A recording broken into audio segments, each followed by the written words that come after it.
ધોરણ 12 આંકડાશાસ્ત્ર સૂચકાંકના ઉદાહરણના આપણે પ્રશ્નો જોવાના છે. આ અગાઉ આપણે સ્વાધ્યાયના બધા પ્રશ્નો જોઈ લીધા છે. હવે ઉદાહરણ શરૂઆત કરીએ. ઉદાહરણ નંબર 1 થી. કોઈ એક વિસ્તારમાં ઘઉંના જથ્થાબંધ ભાવની માહિતી આપેલી છે. 2005 ને આપણે આધાર વર્ષ તરીકે લેવાનું છે.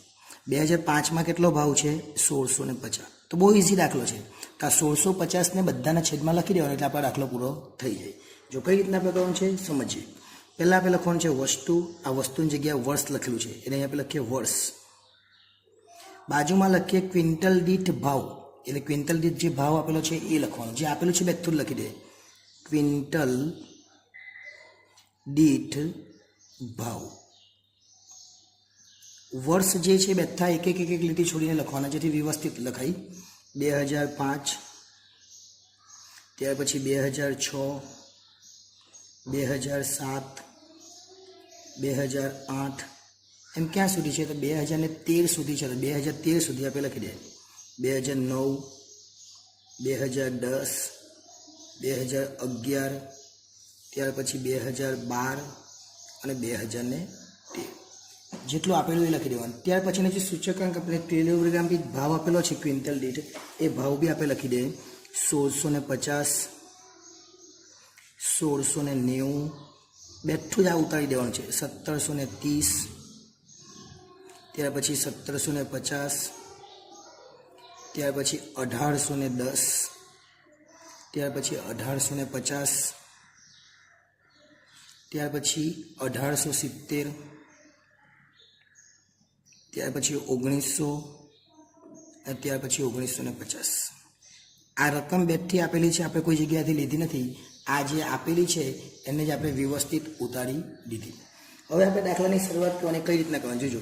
આપણને કીધું 2005ને આધાર વર્ષ. 2005નો જે ભાવ છે ને એને બધાના છેદમાં લેવાનો. 2005નો ભાવ કેટલો? તો 2005નો ભાવ છે 1650. આપણે શોધવાનું છે સૂચકાંક.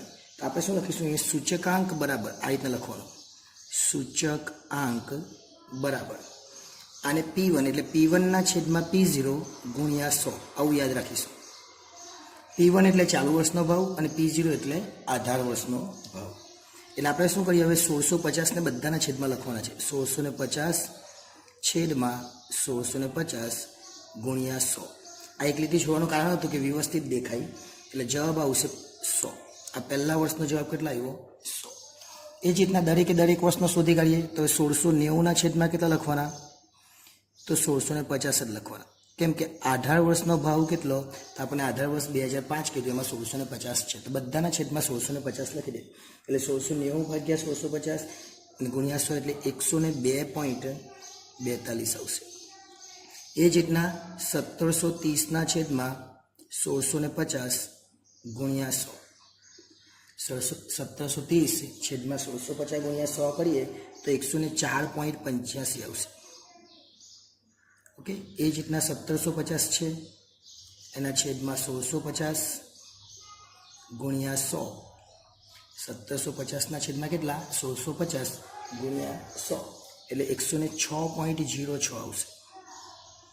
એ જ રીતના 1810 છેદમાં 1650 ગુણ્યા 100. તો કેલ્ક્યુલેટરમાં કરીએ આપણે. 1810 ભાગ્યા 1650 ગુણ્યા 100 109.70 આવશે. એ જ રીતના 1850 છે એના છેદમાં પણ 1650 જ લેવાના છે આપણે ગુણ્યા 100. તો 1850ના છેદમાં 1650 ગુણ્યા 100 કરીએ તો 112.12 આવશે. આ રીતે દરેકે દરેકના શોધી કાઢીએ આપણે. હવે બે બાકી છે જોઈએ છે. 1870 એના છેદમાં પણ 1650 ગુણ્યા 100. આ ઉદાહરણ નંબર 1 છે, બહુ ઇઝી છે. બરાબર. 1870ના છેદમાં 1650 ગુણ્યા 100 એટલે 113.33 આવશે. છેલ્લા બે બાકી છે હવે. એટલે 1900 છેદમાં 1650 ગુણ્યા 100. 1900 છેદમાં 1650 ગુણ્યા 100 કરીએ એટલે 115.15 આવશે. અને છેલ્લું 1950 છેદમાં 1650 ગુણ્યા 100 એટલે 1950 છેદમાં 1650 ગુણ્યા 100 કરીએ એટલે 118.18 આવશે.